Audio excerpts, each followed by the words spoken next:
আসসালামু আলাইকুম দর্শক, দেখতে পাচ্ছেন আমাদের সামনে আছে আজকে ত্রিশান 8 মাস বয়স।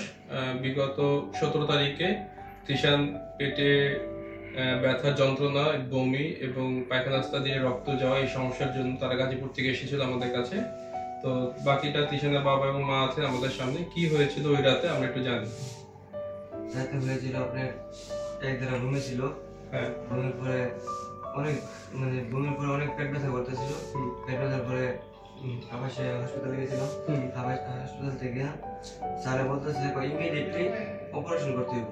ডাইরেক্ট চলে আসলাম ঢাকা উত্তরা হাই কেয়ারে চলে আসলাম।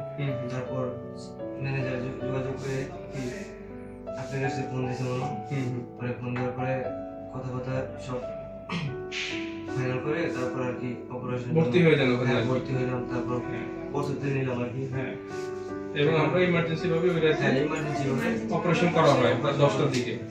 আচ্ছা, এরপরে আমরা কিন্তু কি পেয়েছিলাম, পেটের নাড়ি একটা নাড়ির ভিতরে ঢুকে গিয়েছিল, যেটার নাম হলো ইন্টারসেপশন। হ্যাঁ, এটা আমরা পেটের নাড়ি ছাড়াই দিই এবং এরপরে বাচ্চাকে আমরা বেডে দিয়ে দিই।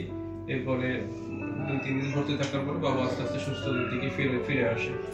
তো এখন কেমন তো? আলহামদুলিল্লাহ ভালো আছি। এখন ত্রিশান সুস্থ আলহামদুলিল্লাহ। তো সবাই ত্রিশানের জন্য দোয়া করবেন, ভালো থাকবেন। আসসালামু আলাইকুম।